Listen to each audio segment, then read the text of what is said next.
하나님 말씀은 사도행전 제11장 19절 말씀부터 26절 말씀까지를 읽어드리겠습니다. 사도행전 11장 19절부터 읽습니다. 그때에 스데반의 이 일로 일어난 환난으로 말미암아 흩어진 자들이 베니게와 구브로와 안디옥까지 이르러 유대인에게만 말씀을 전하는데 그 중에 구브로와 고레네 몇 사람이 안디옥에 이르러 헬라인에게도 말하여 주 예수를 전파하니 주의 손이 그들과 함께 하심에 수많은 사람들이 믿고 주께 돌아오더라.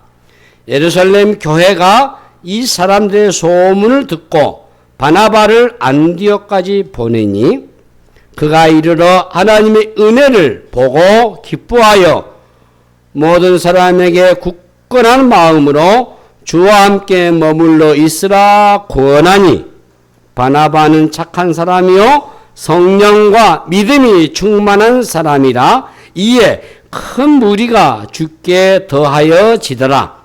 바나바가 사울을 찾으러 다소에 가서 만남에 안디옥에 데리고 와서 둘이 교회에 1년간 모여 있어 큰 무리를 가르쳤고 제자들이 안디옥에서 비로소 그리스도인이라 일컬음을 받게 되었더라. 아멘. 우리 옆에 계신 분 함께 인사 나누시겠습니다. 이제 나오신 당신은 이생 가장 아름다운 분이십니다. 예, 감사합니다. 오늘 말씀의 제목이 이제 첫 번째 그리스도인, 이 핍박을 받아가지고 흩어진 유대인들이 안디옥에 많이 모여 살게 됐어요. 이 안디옥은 시리아 안디옥, 어떤 데는 수리아라 나오고 또 어떤 데는 시리아라 나옵니다. 똑같은 지명이에요. 이 시리아 안디옥 그리고 비시디아 안디옥 두 곳이 있어요. 오늘 본문 나오는 안디옥은 시리아 안디옥인데요. 이 당시에 로마왕하고 알렉산드리아하고 이 시리아 안디옥이 큰 도시입니다. 세 번째 큰 도시가 이 안디옥입니다. 항구 도시이고요. 문화적으로 아주 사치스럽고 화려한 곳입니다. 그리고 도덕적으로는 타락한 도시로 알려져 있습니다. 그런 안디옥에 주 예수의 복음이 들어갔어요. 그리고 그곳에 예수 믿는 사람들이 늘어났습니다. 우리 19절 말씀 보시면은 그때에 스데반의 이 일로 인하여 환난으로 말미암아 흩어진 자들이 베니게와 구브로와 안디옥까지 이르러 유대인에게만 말씀을 전하는데 그동안은 어떤 특정한 사람들이 복음을 전했는데 본문을 보면은 흩어진 무명의 사람들이 복음을 전하고 있다라는 것이죠. 21절 말씀 보시면은 주의 손이 그들과 함께 하심에 수많은 사람들이 믿고 주께 돌아오더라. 이 흩어진 사람들이 모여서 공동체를 이루었어요. 그 22절에 예루살렘 교회가 우리 모교죠. 예루살렘 교회가 최초의 교회죠. 이 사람들 소문을 듣고 바나바를 안디옥까지 보내니 이 예루살렘에 있는 교회 사도들이 안디옥에서 많은 사람들이 예수를 믿는다는 소식을 듣고 바나바를 그곳에 보냈다. 파송했다. 그 말.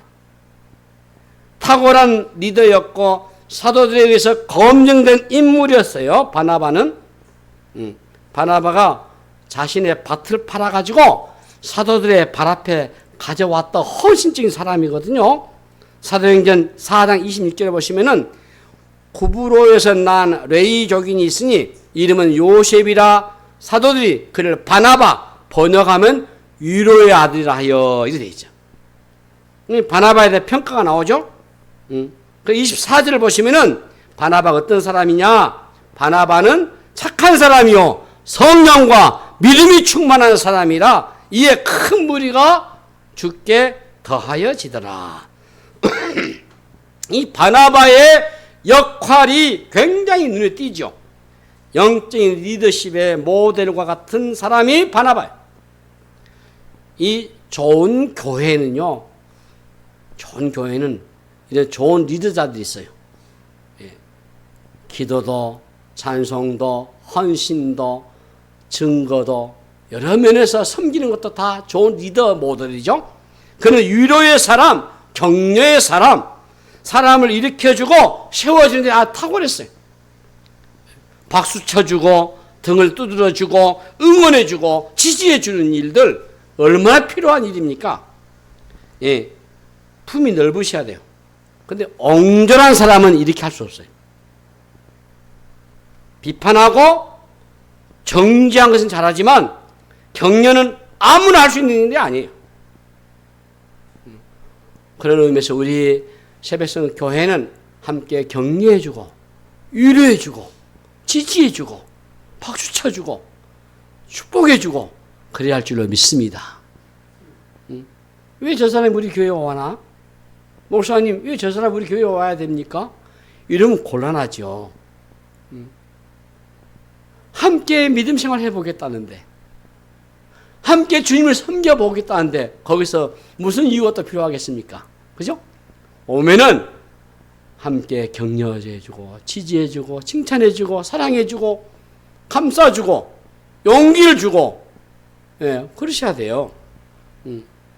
이 사울이 회심은 했는데 바울이 교회를 핍박하고 예수 믿는 사람들 잡아 가둬두는 일을 죽이는 일에 앞장섰던 그가 교회가 쉽게 받아줄 리가 있겠습니까? 아무리 그가 변화됐다 해도. 예? 그런데 여기 바나바 보세요. 다소로 가서 사울을 찾아간 거예요. 다소가 사울이 있던 곳이거든요. 그리고 안디옥으로 불러옵니다. 예루살렘 교회로부터 신뢰받고 있던 그 바나바가 아니었다면은 아마 사울의 등용이 어려웠을 겁니다. 아주 탁월한 지도자들, 그 지도자는요, 이런 사람들 잘 분별해가지고 인재를 등용시켜야 돼요. 그래서 적재적소에다가 사람을 등용해서 써야 돼요. 자기 출신, 자기 아는 사람, 자기 학교, 자기 가문, 자기 뭐 누구, 이런 끼리끼리 해가지고 하면은 그것은 탁월한 리더다고 볼 수 없어요. 그곳에서 부패가 심하게 되고 부정이 되고 결국에는 나라까지 팔아버려요. 못된 짓이죠. 역정을 모의하고 말이 안 되는 거죠. 이 바울이 세계 선교에 앞장섰던 인물로 쓰게 된 것은 이 바나바의 분별력, 바나바의 이 리더십, 한 사람을 이렇게 세워가지고 격려해주고 이 일을 가능케 했던 거 얼마나 귀합니까? 오래된 전통적인 교회들은 기존의 성도들이 새로운 신자들을 기꺼이 받아주지 못하는 경우가 참 많아요. 제가 그걸 경험했거든요. 제가 분목사 할 때 제가 그걸 경험했어요. 오래된 교회는 전통 때문에 새로운 신진들을 영입을 안 합니다. 교회가 규모가 크니까 새로운 인물들을 못 오게 합니다. 기득권이 참 무서워요. 그런데 바나바는 전혀 다른 인물이에요. 기꺼이 사울을 교회의 지도자로 내세웁니다. 바나바는 모든 면에서 사울보다 앞선 연장자이지만 전혀 주도권을 쥐지 않고 온전히 섬기는 모습으로 보여주고 있어요. 쇠퇴하는 교회들의 특징은요, 새로운 사람들에게 일을 맡기지 않습니다. 그리고 그걸 세습해요. 이게 한국 교회의 부패예요. 한국 교회가 이렇게 망가지고 한국 교회가 파괴되는 그 이유가 대형 교회와 기득권 갖고 있는 목사들의 횡포입니다. 하나님 앞에서 심판받을 일이죠. 그러면 안 돼요. 그러면 교회가 망한 겁니다. 소수의 몇 사람들이 주동을 쥐고 있는 거예요. 그리고 그 멤버에 끼지 않으면은 들어올 수가 없어요. 여기 바나바는 대단한 인물이잖아요. 충분히 바울을 격려하고 이렇게 세움으로써 안디옥 교회가 우뚝 서게 된 겁니다. 자, 여러분, 바나바가 왜 사울을 찾아갔겠습니까? 25절, 26절을 보시면은 바나바가 사울을 찾으러 다소에 가서 만남에 안디옥에 데리고 와서 둘이 교회에 1년간 모여 있어 큰 무리를 가르쳤고 제자들이 안디옥에서 비로소 그리스도인이라 일컬음을 받게 되었더라. 사울을 찾아간 이유가 그 사울의 역할이 필요한 시점이었기 때문이에요. 믿는 사람들이 빠르게 늘어나서 그네들을 가르칠 지도자가 필요한 거예요.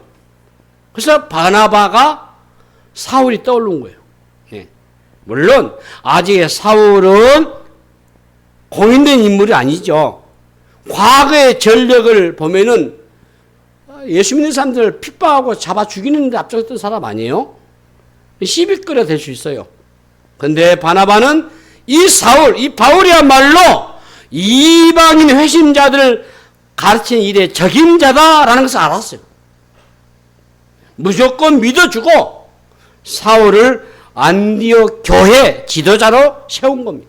이것이 바나바가 얼마나 사람들을 품을 줄 아는 사람인가를 잘 보여주는 거예요. 그러니까 지도자를 세우는 지도자. 예, 우리 국민들이 이번에 그걸 경험했잖아요. 그러니까 투표를 잘 하셔야 돼요. 민주주의 사회에서는 예, 이 자기의 주권을 잘 행사해야 돼요. 지도자 아닌 사람을 세우면요, 큰 고통과 어려움이 따른 거예요. 그걸 감내해야 돼요. 바른 지도자를 세우면은 사울 보세요. 사울 그냥 된 게 아니에요. 이 바나바의 이 청각 아니었으면은 그 대단한 일을 할 수가 없죠. 이 바나바가 지혜와 성리 충만한 사람이라고 했잖아요. 그 지혜가 바로 사울을 찾아낸 거예요. 그를 세우는 일에 유감없이 발휘한 겁니다. 지혜 중에 지혜는 사람을 보는 눈이에요. 사람을 보는 눈이 그 사람의 수준입니다. 자신의 수준에서 사람을 보는 거죠. 숨겨져 있던 사람을 알아본다? 쉬운 일이 아니죠. 사울은 아마도 그 이전까지는 이 다소 지방에서 가까운 사람들에게 하나님의 말씀을 가르쳤을 것이고 이래왔을 것입니다. 그런데 그를 안디옥으로 이끌어낸 사람이 바나바예요. 예루살렘을 벗어난 이방 지역에 독특한 선교적인 교회가 세워지는데 바로 그 교회가 안디옥 교회입니다. 비유대인, 이방 선교, 다른 문화로 넘어간 복음에 의해 세워진 교회로서의 매우 의미 있는 곳이 안디옥 교회 아니에요?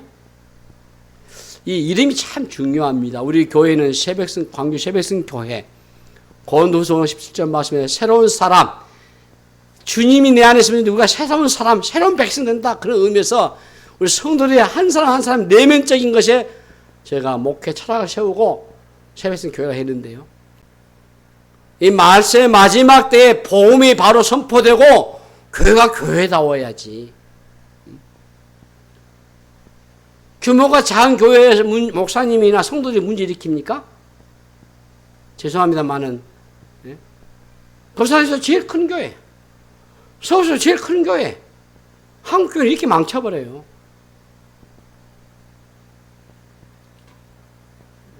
이방 교회 갔으면 복음을 선포해서 복음을 하는 선교의 기지가 돼야죠. 응? 생각해 보세요. 응? 복음을 세워진 교회로서 매우 의미 있는 곳이 안디옥 교회 아닙니까? 교회가 이렇게 소개되고 성경을 읽고 해석해도 내한테 적용할 때는 또 전혀 다르게 해보면 안 되죠. 스데반에 순교가 있었고 빌립 집사에 전도가 있었고 그리고 베드로가 고넬료 집에서 일어난 이 모든 성령 사건들이 어떻게 연결됩니까? 이방 선교로 해서 안디옥 교회가 이루어지게 되잖아요. 그러니까 바나바와 바울은 안디옥에서 1년간 큰 무리들을 가르쳤다 했어요. 가르치고 배우는 일이 교회를 세워가는 핵심적인 키워드예요. 처음 세워진 이 신생교회에 가장 필요한 게 뭐겠습니까? 하나님의 말씀이죠.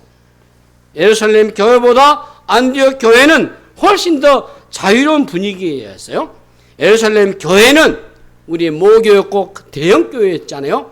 하나님이 핍박을 통해서 흩어버리잖아요.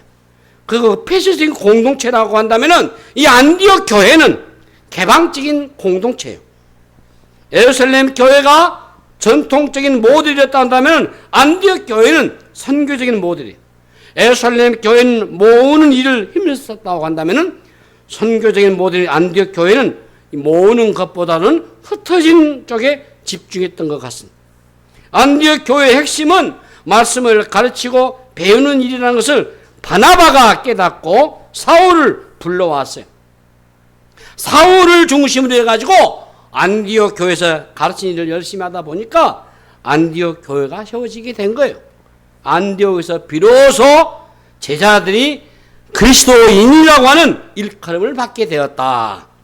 사울이 1년간 부지런히 주의 말씀을 가르쳤던 안디옥에서 그리스도인이라고 하는 이름이 처음으로 불려진 겁니다. 이 신자들이 자신들을 가리켜서 그리스도인이라고 부른 게 아니요. non-크리스천들, 비그리스도인들이 예수 믿는 사람들을 바라보면서 부른 이름이 그리스도인입니다. 이방 문화 속에서 예수 믿는 사람들이 눈에 띄게 다르게 보였다 말이에요. 예수 믿는 사람들이 구별된 모습이 있었던 거예요. 그들은 이전에 삶의 방식을 버리고 새로운 삶의 방식을 가진 사람들이었어요. 그리스도인이 되는 순간 이전에 살던 삶과는 전혀 다른 삶을 살아갑니다. 그것은 눈에 띌 수밖에 없지 않겠습니까? 자, 그리스도는 기름 부음을 받은 자, 곧 메시아라는 뜻입니다. 이방 사람들은 그 뜻이 무엇인지 모르고 그냥 그리스도인이라고 불렀어요. 그리스도인이라는 이 이름이 믿지 않는 사람들의 입에 오르내릴 때 명예로운 이름이 아니죠. 다소 경멸하는 어투로 불린 이름이에요. 좀 심하면 예수쟁이들,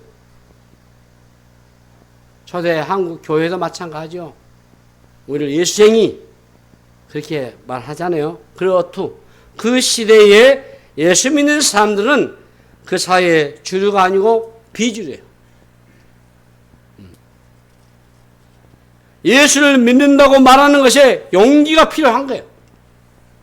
예수를 믿는 순간 불이익을 당하고 예수를 믿는 것 자체가 존중하지 못하는 시대에 그리스도인이라고 이름이 오르내리기 시작했어요. 예수를 믿는 사람들에 대한 시선이 곱지 않습니다. 그럼에도 초기 그리스도인들은 자신들을 향한 그리스도인이라고 하는 것에 대해서 받아들이고 또 그리스도인이라고 하는 것의 정체성을 부끄럽지 않았어요. 심지어 그네들은 박해를 받고 때로는 흩어져 버리는 상황 속에서도 자신의 그 신분, 그리스도인이라고 하는 신분을 그들은 포기하지 않았습니다. 세월이 흐르면서 어떤 압박과 시련이 와도 그리스도인됨을 포기하지 않는 모습 속에서 그리스도인이 더 빛이 나기 시작한 것이죠. 처음에 경멸조로 불렀던 이름이 나중에는 명예로운 명칭이 된 거예요. 자, 우리의 이름은 그리스도인입니다, 여러분. 저와 여러분의 이름 역시도 그리스도인입니다. 믿으시십니까? 믿으셔야 돼요. 그걸 고백하셔야 돼요. 지난 2000년이 지난 오늘날 이 그리스도인, 이 믿는 사람, 이 칭호를 여러분들 자연스럽게 우리가 받아들고 있어요. 세계 어디를 가나 우리는 그리스도인, 크리스찬이라는 이름으로 통용됩니다. 이 그리스도인이라고 하는 이 이름 외에도 성경에는 다양하게 우리의 호칭들이 나와요. 자, 우리 주님의 공생애 가운데 복음서에서는 예수님을 따르는 사람들을 가리켜서 제자들이라고 했어요. 여러분, 이 제자들이라는 것은 배우는 사람이라는 뜻입니다, 여러분. 그리고 이 서신을 우리 읽어보면은 성도라는 이름으로 불러요. 오늘날 성도라는 이 호칭에 대한 오해가 있는데 여러분 고치셔야 돼요. 예. 목사, 장로, 권사, 집사, 다음에 성도 이런 호칭이 아니에요, 여러분. 성도라는 것이 뭐냐면은 자, 이 다음 제가 이제 세상을 떠나면은 제 이름표가 붙을 겁니다. 성도. 지금도 그래요. 성도, 장실, 목사의 묘 이렇게. 예. 성도란 말은 구별됨을 강조하는 거예요. 예수 믿는 사람이라는 뜻이에요. 예. 믿는 사람이라는 그 뜻이죠. 얼마나 귀한 이름입니까, 여러분? 사도행전 또 다른 이름이 나와요. 이게 증인이요. 땅 끝까지는 내 증인이 되리라. 또 서신서에서 우리 믿는 사람들끼리 하는 말이 형제라고 말했어요. 형제라고. 믿음의 형제라고. 자매에게도 내 믿음의 형제라고 말한 거예요, 여러분. 예. 오늘날 우리는 안디옥에서 비그리스도인들이 그리스도인들을 향해서 주었던 그 별명인 그리스도인을 우리가 지금 아직 통용하고 있어요. 오늘날은 그리스도인들이 참 많습니다. 많다 보니까 그리스도인이라는 이름에 문제가 생기기 시작한 거예요. 자, 1세기에 안디옥에서 그리스도인 하면은 그냥 그리스도인이었어요. 거기는 가짜가 있을 수 없어요. 그런데 이제는 많아지다 보니까 가짜가 늘어나기 시작한 거예요. 자연스럽게 유사 그리스도인들이 많아진 거예요. 진짜 아니에요. 진짜 크리스찬 아니에요. 가짜. 유사 그리스도인들이 많아졌어요. 명목상의 그리스도인. 1세기 때는 전혀 그런 일이 없죠. 그리스도인이라고 선택하는 순간부터 진짜 그리스도인이 돼버린 거죠. 그리스도인은 어떤 사람입니까? 예수님을 따라가는 사람, 예수님에게 붙어있는 사람, 예수님을 높이는 사람, 예수님을 닮아가는 사람이 그가 그리스도인이에요. 예수님과 뗄래야 뗄 수 없는 관계 속에 있는 사람이 그리스도인이라는 거예요. 세상 사람들은 오늘 우리를 가리켜서 그리스도가 누구인가를 보게 되는 거예요. 그리스도인 이름, 부모가 그러죠. 이름을 지을 때 자녀에 대한 기대가 있지 않겠습니까? 이 유대인들도 마찬가지죠. 유대인들도 자녀 이름 지을 때, 유대인들은 이 촛불에다가 이렇게 불을 피워요. 그리고 그 꼬리표와 같이 이름표를 다 써놔. 그리고 제일 늦게 꺼진 그 이름을 아들에게 주고 딸에게 줘요. 성경에 여러 가지 인물도 넣고 그렇게 살길 바래요. 우리나라 부모들도 마찬가지요. 여러분들 이름을 지을 때 그 이름대로 좀 살아라. 이름이라는 게 굉장히 중요한 의미거든요. 우리는 가르쳐 우리 이름이 그리스도인입니다. 크리스찬입니다. 주님 앞에 뽑지 않게 해야죠. 내가 그리스도인이라는 이름을 의식하고 사셔야죠. 내가 예수 믿는 사람이라고 밝혔다고 한다면은 그 순간부터 우리의 말과 행동에 책임을 져야 하지 않겠습니까? 그리스도인은 그리스도를 닮은 모습을 드러내셔야 돼요. 손에 볼 일 있으면 손에도 보시고 대가를 지불하셔야 돼요. 그리스도인 이름을 유지하면서 나의 권리를 포기하지 않고 내가 다 주장하고 내 마음대로 살아본다면은 그리스도인이라고 말하기 어렵죠. 혹 여러분들이 식당에 가서 묵기도를 하신다면은 거기서 진상 손님이 돼서는 안 돼요, 여러분. 다 봐요. 예의를 갖추셔야 돼요. 말하는 것도 조심하셔야 돼요. 제가 커피를 마시러 가면요, 제일 크게 소리 떠는 사람들이 교인들. 가만 들어보면 다 들리거든. 뭐 목사님 어쩌고 막, 저분 교회다니고. 근데 아주 그러면 안 돼요. 남들도 조용히 돼야 하는데 막 큰 소리로 지금 뭐가 된 것처럼. 공동 자리 아닙니까? 응? 세상 사람들은요, 우리 예수 믿는 사람들의 행동과 말을 유심히 보고 있어요. 그래서 눈에 띄게 되어 있습니다. 그래서 사람들이 다 주목하고 있잖아요. 안 보는 것 같지만 보고 있거든요. 또 우리 집 앞에 다 문패가 또 있잖아요. 응? 심지어 옛날에는, 지금은 그런 별로, 자동차 뒤에 다 익두수, 물고기 다 붙이고 다녔잖아요. 그러고는 다 법을 다 어겨부죠. 그럼 뒤에 운전하신 분이 뭐라 해요? 예수 믿는 놈들. 저 뭐 붙이고 다니면 법도 지키지도 않고, 과속해버리고, 추월해버리고. 응? 우리가 예수 믿는 걸 다 사인한 것이 많아요. 잘 보셔야 돼요. 거기에 대한 책임지셔야 돼요. 여러분, 성식을 가지고, 또 예수 믿는 흔적들 보이신다면은, 여러분들이 잘 생각해 보셔야 돼요. 식당에서든, 공공장소든, 어디든 간에, 나도 모르는 사이에 예수님의 이름이 훼손되는 일들이 참 많아요.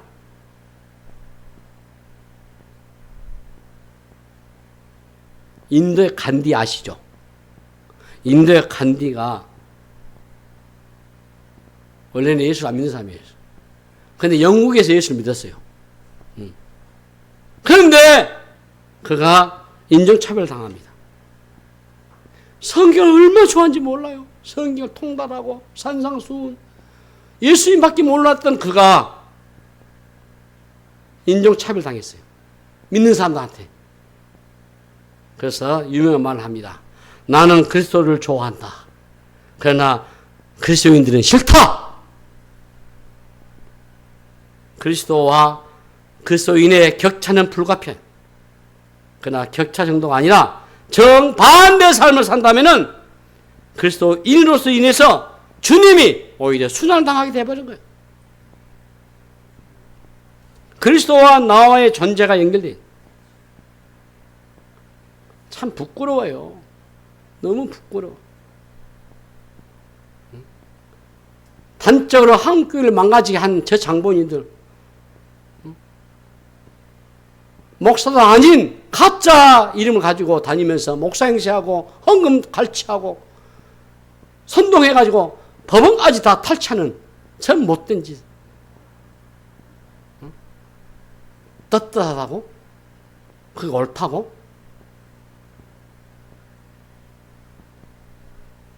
아직도 못 깨닫고 있어요. 한국 그리스도인들은. 그리스도인이라고 말하고 그리스도와 전혀 다르게 살아가는 이중성이죠. 세소가 될수록 이 간격이 다 커지게 돼 있어요. 그리스도인들이 그리스도인답지 않는 모습을 세상 속에서 많이 보여왔어요. 그 이름의 값을 하지 못한 것들에 대한 회개를 우리가 해야 돼요. 그래서 요즘 우리가 그리스도인이라는 것을 숨기는 사람들이 많다고 하잖아요. 자신이 그리스도인다운 모습을 살지 못하면서도 자신감 넘치게 그리스도인이라고 밝힌 것이 문제있지 않겠어요? 자신감 없이 그리스도인의 정체성을 숨기는 것도 문제죠. 한때 무슬림이었다가 예수 믿고 목사된 분의 얘기에 모든 그리스도인이 그리스도인이라면 오늘날 이슬람은 없었을 것이다.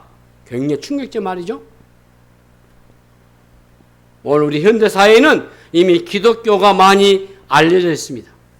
세상에 알려진 기독교가 우리가 생각하는 것보다 더 퇴색된 모습이에요. 세상은 기독교의 교인들에게 세 가지를 지적하고 있습니다. 그 첫째가 기독교가 배타적이다. 두 번째는 물질적이다. 세 번째는 너무 이기적이다. 이 세 가지가 우리의 영광의 복음, 생명 복음과는 반대되는 모습일 뿐만 아니라 이게 그대로 오늘 교회 대입되기, 교회가 세속화되어 버린 거죠. 걸림돌이 되는 거예요. 그래서 탈종교화 일어나 본 거예요. 우리는 지금 후기 기독교 그리고 탈기독교적인 시대에 우리가 지금 살고 있습니다. 기독교에 대해서 비웃고 폐망하는 일들이 세상에 곳곳이 넘쳐요. 영상문을 봐도 기독교인이나 목회자에 대한 폐망하고 휘황한 것들이 많아요. 이제 우리의 말이 먹히지 않습니다.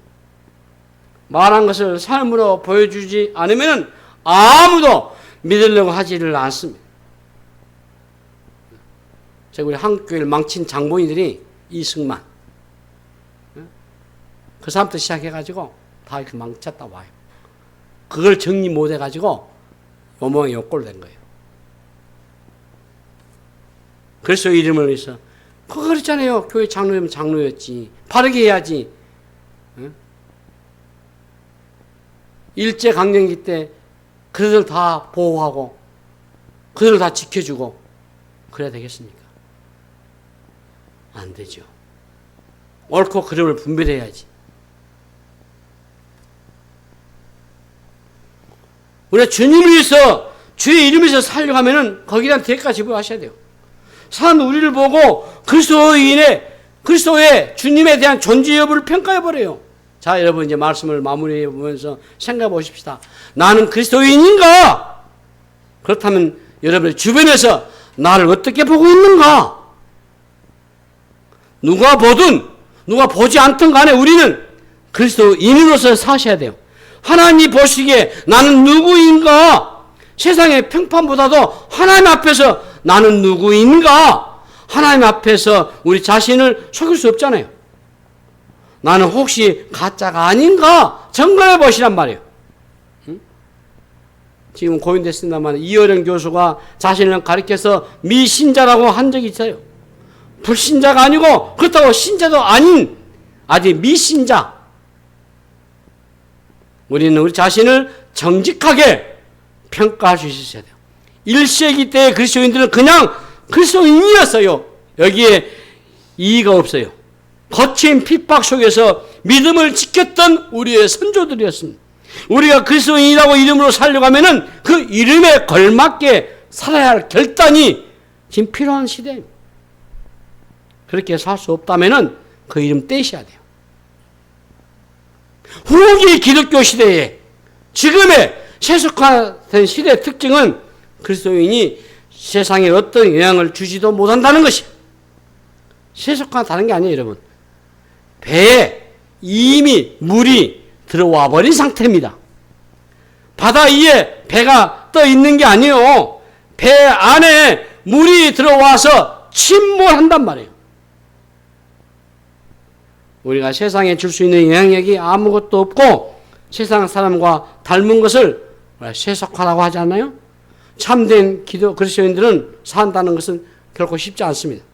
그리스도인으로서 세상 속에서 살아갈 때 때로는 시련도 있을 것이고 손해볼 일도 있을 것이고 억울할 일도 있을 것이고 포기할 일이 많이 있을 것입니다. 그러나 그리스도인이라고 하는 이름을 지키기 위해서 내가 당한 희생과 헌신 그리고 손해보는 일이 있다면은 우리 주님이 그것을 기억하지 않겠습니까?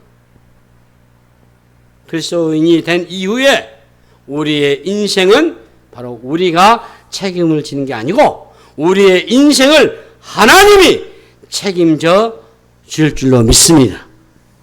여러분, 세상도 쫓고 하나님도 쫓을 수는 없어요. 오직 한 분만을 쫓으셔야 돼요. 하나님 한 분만 바라보고 나아가실 때에 그리스도가 우리의 삶을 보장해 주시고 승리의 길로 이끌어 줄 줄로 믿습니다. 이 세상과 타협하지 않는 참 그리스도인의 삶을 살아가는 저와 여러분 다 되시기를 주님의 이름으로 축복합니다. 하나님 우리 아버지 은혜를 감사합니다. 세속화된 또 교회가 타락하고 탈기독교화된 후기 기독교 이 시대에 우리가 바른 그리스도인의 삶을 살기 원합니다. 주님 의지합니다. 주여 돌봐주시고 인도하여 주옵소서. 우리가 오직 주님 한 분만을 믿고 의지하고 따르고 섬기며 그리고 주님을 닮아가는 새들 되게 하여 주시옵소서. 안디옥 교인들처럼 그리스도의 인의 사명 감당하는 저희들 되게 하여 주시옵소서. 감사하고 우리 구주 예수 이름으로 간절히 기도하옵나이다. 아멘.